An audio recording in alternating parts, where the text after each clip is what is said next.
사람 인생이란 게 참 묘해요. 정성을 다해 보낸 반찬이 수취 거부로 되돌아올 줄은 그땐 몰랐죠. 수취 거부라는 그 네 글자가 제 인생을 통째로 뒤집어 놓을 줄을요. 저는 시골에서 평생 순박하게 농사 지으며 저의 깜냥을 다해 아들 하나, 민준이를 키워냈어요. 남편은 병중에 떠났고 그 뒤로는 오로지 민준이 하나 보고 살았죠. 나는 헐벗고 굶주릴지라도 민준이를 위해 고향 땅까지 팔아서 아들의 사업 미천을 만들었어요. 그렇게 우리 아들은 비교적 젊은 나이에 탄탄한 중견기업의 사장이라는 높은 사회적 지위에 올랐죠. 이제 됐다. 내 인생 헛살진 않았구나. 그렇게 생각했어요. 새벽마다 일어나 밭에 나가던 날들, 손에 박힌 흙이 씻어도 지워지지 않던 날들이 떠올랐죠. 그 모든 고생이 이 순간을 위한 거였다고 저는 믿고 싶었어요. 민준이가 성공하는 모습을 보면서 남편 영정사진 앞에서 혼자 울었던 기억이 수도 없이 떠올랐어요. 여보, 우리 아들 잘 됐어요. 당신이 못 본 게 아니지만 그래도 우리 아들 제대로 잘 컸어요. 그날 밤 저는 처음으로 마음 편히 잠을 청했어요. 이제는 편히 살 수 있을 거라고, 아들 걱정 안 해도 될 거라고 생각했죠. 하지만 그게 제 착각이었다는 걸 그땐 몰랐어요. 사실 민준이의 첫 결혼은 정략 결혼이었어요. 사업 확장을 위해서 서로 조건에 맞춰 결혼한 거죠. 하지만 그 결혼은 1년을 못 넘기고 실패했죠. 이후 민준이가 재혼했어요. 상대는 회사 비서였던 차민정이라는 여자였고, 민정이에겐 전 남편과의 딸 윤서가 있었죠.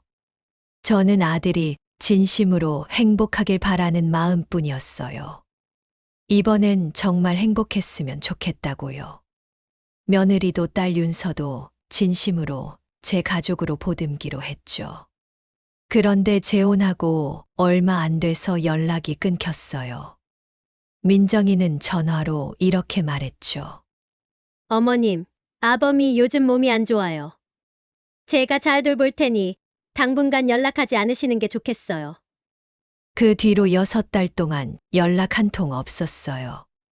참다 못해 아들이 좋아하는 된장찌개거리랑 깻잎지, 고추장아찌를 싸서 보냈죠. 그런데 택배가 돌아왔어요.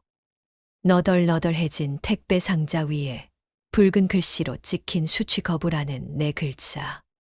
왠지 그 붉은 글자가 찜찜하고 불길한 느낌이 들었죠. 수취 거부라니 그게 무슨 말이에요? 엄마인 내가 보낸 반찬을 내 아들이 거부하다니요? 아니에요. 민준이가 그럴 리 없어요. 뭔가 잘못된 거예요. 뭔가 이상한 거라고요. 이유 없이 심장이 요동치고 손이 벌벌 떨렸어요. 저는 서울로 올라가기로 결심하고 짐을 싸기 시작했어요. 서울 행짐을 싸려고 오래된 장롱 서랍을 열었어요. 그때 묵은 옷가지 사이에서 낡은 봉투 하나가 툭 튀어나왔어요. 누렇게 빛바랜 봉투였죠. 그 봉투를 집어들자 왠지 모르게 스산한 느낌이 들었어요. 하지만 봉투 안을 확인하지 않고 다시 내려놓았어요. 손이 떨려서 봉투를 제대로 잡을 수가 없었죠. 왜 그랬는지 모르겠어요. 그냥 보면 될 걸. 그냥 열어보면 될 걸. 근데 못 하겠더라고요. 마치 그 안에 뭔가 무서운 게 들어있는 것 같았어요. 아니, 무서운 게 아니라 제가 보면 안 되는 것 같았달까요. 그날 밤 저는 잠을 이룰 수가 없었어요. 천장만 멍하니 쳐다보고 있었죠. 새벽 4시쯤 됐을 거예요. 창밖으로 닭 우는 소리가 들렸어요. 저는 그제야 일어나서 가방을 챙겼어요.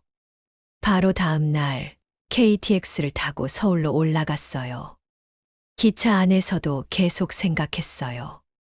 민준이가 무슨 일이 있는 건지, 민정이가 왜 그러는 건지, 제 머릿속은 온통 그 생각뿐이었죠.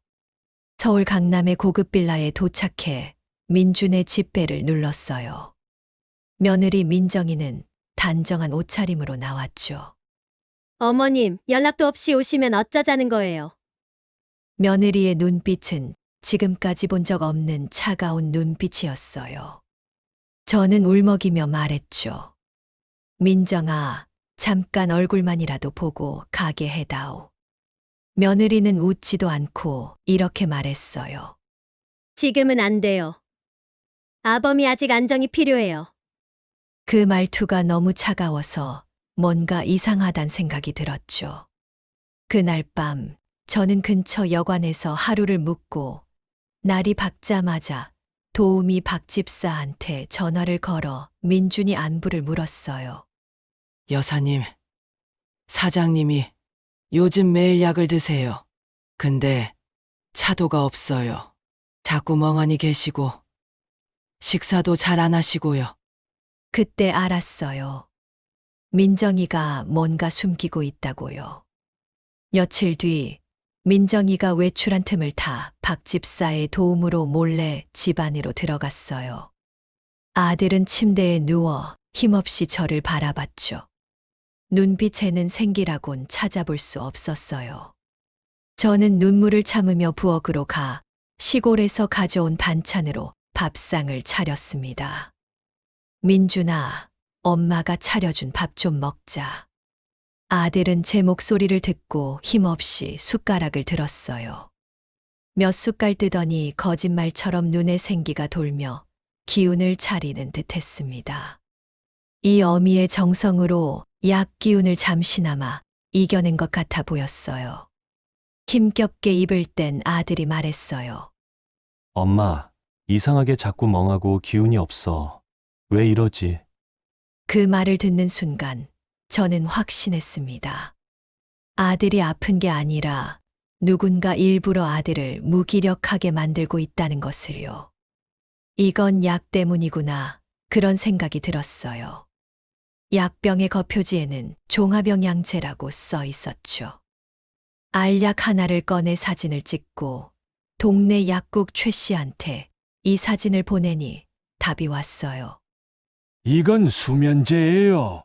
꽤 센 건데 어디 쓰시려고요?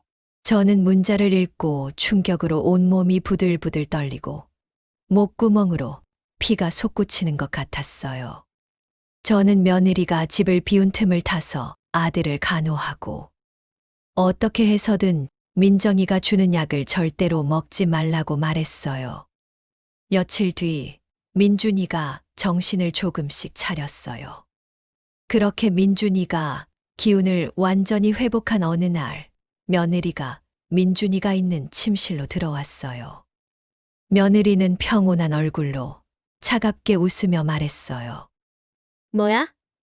약 기운 떨어진 건가? 더 먹고 푹 자야지, 여보? 그녀가 알약과 물컵을 내밀며 얼른 먹으라고 재촉하는 순간 침대에 힘없이 누워있던 민준이가 벌떡 일어났습니다. 물컵을 손으로 낚아채 집어던지자 컵은 벽에 부딪혀 산산조각 났지요. 민정이는 비명을 지르며 뒷걸음질 쳤어요. 그녀의 얼굴은 순식간에 공포로 사색이 되었습니다. 차민정, 네가 어떻게 나한테 이럴 수 있어? 당신 뭐야? 혹시 다 알고 있었어? 민준이는 분노로 떨리는 목소리로 말했습니다. 네가 날 이 상태로 만든 거지? 왜? 도대체 이유가 뭐야? 민정이는 순간적으로 이성을 잃고 소리를 질러댔어요. 이유? 당신은 아직도 몰라? 이 집, 이 성공, 당신 어머니가 만든 세상 전부. 그게 내 엄마를 죽였거든. 민정이는 핏발선 눈을 하고서는 말을 이어갔습니다. 당신이 그렇게 존경하고 사랑하는 당신 어머니가 우리 엄마를 죽였어. 당신 어머니가 20년 전 요양원 간병인이었던 우리 엄마를 세상과 등지게 했다고. 나랑 엄마는 폭력적인 아버지를 피해 요양원에 양해를 구하고 창고 구석에서 먹고 자고 했지. 엄마랑 함께면 어디든 나는 상관없었어. 서로 의지하고 행복했거든. 그런데 우리 엄마가 당신 아버지를 간병하게 된 거야. 엄마는 성품 좋으신 분을 만나 너무 감사하다고 당신 부모를 입이 마르도록 칭찬했지. 물론 당신 아버지도 자기 가족처럼 지극정성으로 간호했고. 근데 그 일이 터진 거야. 당신 어머니가 병원비로 가져온 돈 봉투가 사라진 거야. 그때부터 지옥 같은 날이 시작되었지. 요양원 사람들은 이때다 싶어 죄다 약하고 힘없는 우리 엄마를 손가락질하고 도둑 누명을 씌웠어. 저는 그 자리에서 얼어붙었어요. 민정이 목소리는 점점 커졌고 눈물이 볼을 타고 흘러내렸어요. 그 당시 당신 어머니도 그 상황을 다 봤지. 우리 엄마는 당신 어머니한테 매달렸어. 여사님, 전 안 했어요. 정말 안 했어요. 그렇게 울면서 호소했다고. 그런데 당신 어머니는 뭐라고 했는지 알아? 글쎄, 나도 잘 모르겠네. 다들 그렇게 말하니까 뭐. 그냥 그렇게 고개를 돌려버렸지. 그리고는 아무 말도 안 했어. 방관했고 침묵했지. 다들 우리 엄마를 도둑으로 몰아갈 때 당신 어머니는 벙어리처럼 가만히 있었어. 마치 대신 벌 주기를 기다린 사람처럼. 당신 어머니의 그 침묵과 방관은 우리 엄마한테 사형 선고나 마찬가지였어. 제 머릿속이 하얘졌어요. 며느리 말이 맞았어요. 그날의 기억 한 조각이 떠올랐죠. 저는 분명히 그렇게 말했어요. 그냥 한마디였어요. 별 생각 없이 한 말이었죠. 그 작은 의심과 무책임한 침묵이 빌미가 된 거야. 말 만들기 좋아하는 인간들은 엄마가 도둑이라는 오해를 확신처럼 키웠고, 엄마는 도둑년이고 쟤는 도둑년 딸년이라는 끔찍한 소문을 퍼뜨렸어. 민정이 목소리가 비명처럼 울렸어요. 저는 그 자리에 선 채로 숨도 제대로 쉴 수가 없었어요. 엄마는 요양원에서 쫓겨났고 엄마랑 나는 갈 곳이 없었지. 그 소문 때문에 다른 일자리도 구할 수 없었어. 험한 일 하시면서도 한떨기 들고 가갔던 고운 엄마의 자존심이 그렇게 무너졌다고. 그리고 어느 날 밤 엄마가 손목을 그었어. 내가 119를 불러 겨우 살았지만 그 후로 엄마는 우울증에 시달리다 3년 뒤 돌아가시고 말았어.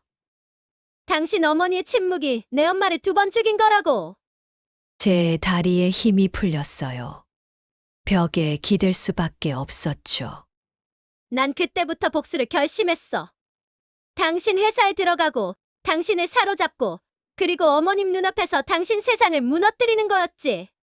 그 말 듣는데 제 온몸이 얼어붙었어요.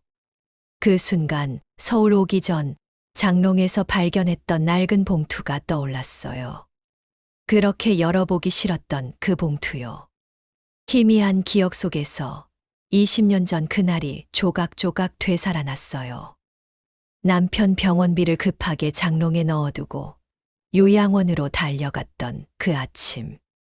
돌아와서는 너무 지쳐서 그냥 잊어버렸던 그 돈. 그리고 다음 날 요양원에서 돈이 사라졌다는 소동이 벌어졌을 때 저는 그저 글쎄 나도 잘 모르겠네라고 했을 뿐이었죠. 확인도 안 해봤어요. 집에 있는지 정말 사라진 건지. 제 다리에서 힘이 빠졌어요.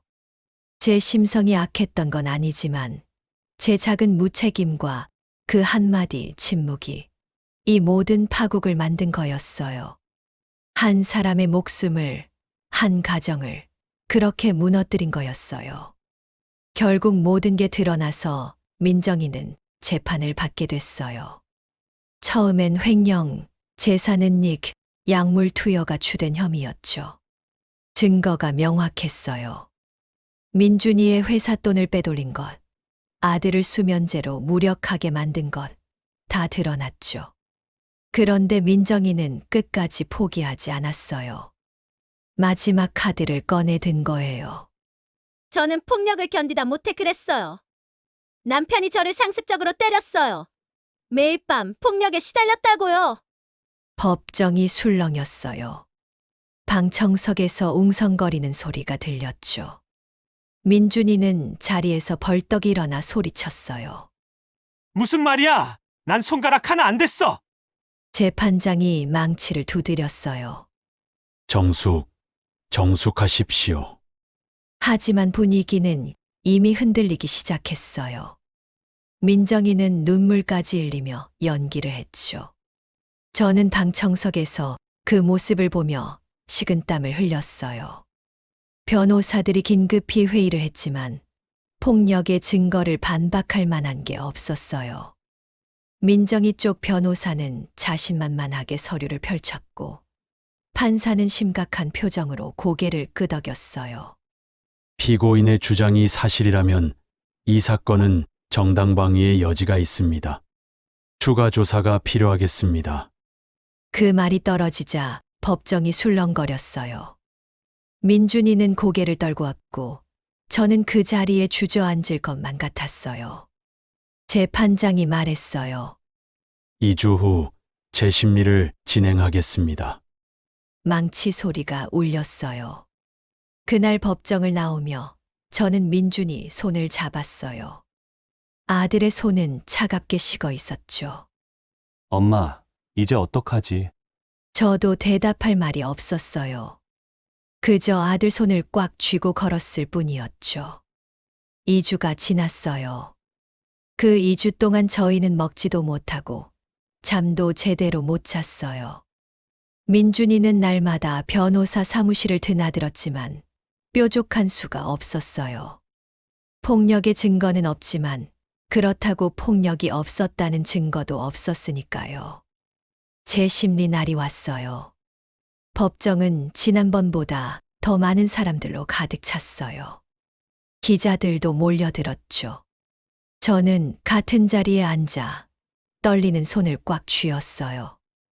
민정이가 들어왔어요. 이번엔 더 자신감 있는 표정이었죠. 재판이 시작됐고 민정이 쪽 변호사가 다시 한번 폭력 주장을 펼쳤어요. 피고인은 지속적인 가정폭력에 시달렸으며 이는 심리적 압박 상태에서 이루어진 행위입니다. 민준이 변호사가 반박했지만 힘이 없었어요.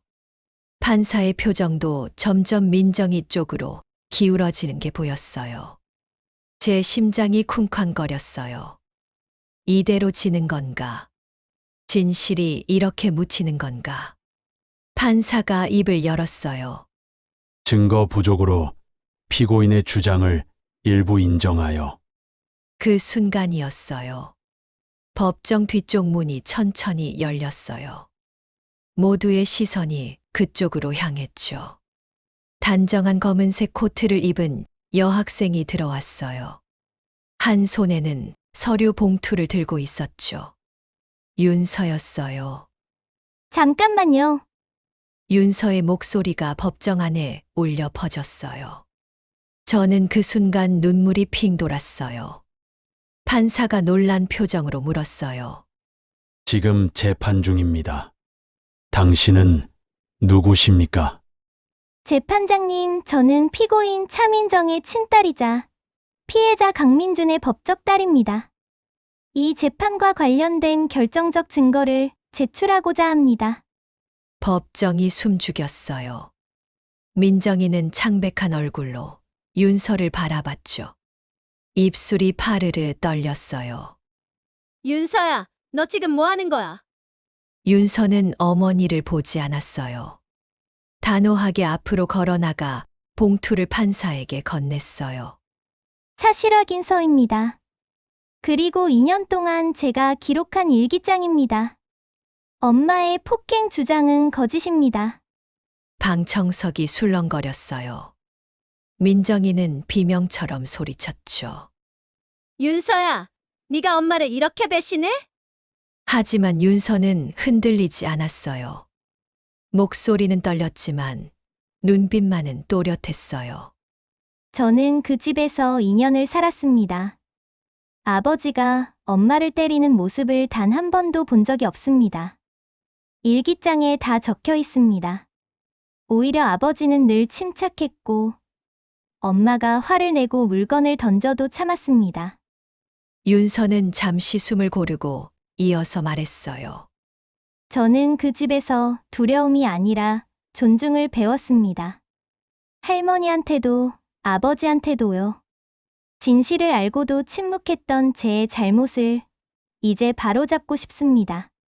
법정이 조용해졌어요. 민정이는 고개를 떨구고 눈물을 흘렸어요. 머리를 감싸 쥐며 중얼거렸죠. 윤서야, 너까지 너마저. 윤서는 마지막으로 어머니를 바라보며 담담히 말했어요. 엄마, 저는 엄마를 사랑해요. 하지만 거짓까지 덮어줄 순 없어요. 아버지는 엄마를 미워한 적이 없어요. 할머니도 마찬가지예요. 그러니 엄마도 이제 그만하세요. 재판장은 일기장을 넘겨보더니 천천히 고개를 끄덕였어요. 그리고 판결문을 읽었어요. 피고인의 폭행 주장은 허위로 판명되었습니다. 횡령, 재산은닉, 약물 투여 혐의 모두 유죄. 망치 소리가 법정에 울렸어요. 민정이는 더 이상 말하지 않았어요. 그냥 고개를 숙인 채 경호원에게 끌려 나갔죠. 저는 방청석에서 그 모습을 보며 눈물을 닦았어요. 저 아이도 참 불쌍한 아이구나. 민준이가 제 손을 잡았어요. 윤서가 우리 쪽으로 걸어왔어요. 그 아이 눈에도 눈물이 가득했죠. 저는 윤서를 꼭 안아줬어요. 고마워, 윤서야. 정말 고마워. 6달 뒤 민준이와 윤서가 밥 먹으러 내려왔어요. 된장찌개 냄새가 마당에 퍼졌죠. 윤서가 웃으며 물었어요. 할머니, 이제 엄마도 괜찮아질까요? 그래야지. 그래야 나도 용서받지. 해가 기울고 별이 떴어요. 저는 마루에 앉아 눈물을 훔쳤습니다. 세상은 끝내 진실을 숨기지 않았습니다. 오래된 장롱 서랍 속에서 그 봉투가 나왔어요. 아무도 훔치지 않았던 거지요. 모든 오해도 복수도 결국 제 착각에서 시작됐던 거예요. 그렇게 진실은 너무 늦게 찾아왔습니다. 그 한 번의 오해가 사람 하나를 떠나보내고 또 한 집안의 삶을 무너뜨렸습니다. 하지만 피 한 방울 섞이지 않은 손녀가 진실을 밝혀줬습니다. 그 아이 덕분에 제 아들이 살아남았지요. 세상은 돌고 도는 법이더군요. 너무 고맙고 너무 미안했습니다. 그리고 제게 남은 것은 평생 지워지지 않을 죄책감이었습니다. 사람은 항상 선의와 악의 사이에서 방황합니다. 작은 의심과 무책임한 침묵이 겹쳐 세상을 비극으로 몰아넣을 수 있습니다. 하지만 누군가의 용기가 그 침묵을 깨는 순간 세상은 또다시 바뀔 수 있지요. 혹시 지금 누군가의 오해 속에 침묵하고 있다면 오늘만큼은 용기 내어 말해보세요. 진실은 언제나 늦게 오지만 끝내 반드시 도착합니다. 지금까지 제 이야기를 들어주셔서 감사합니다.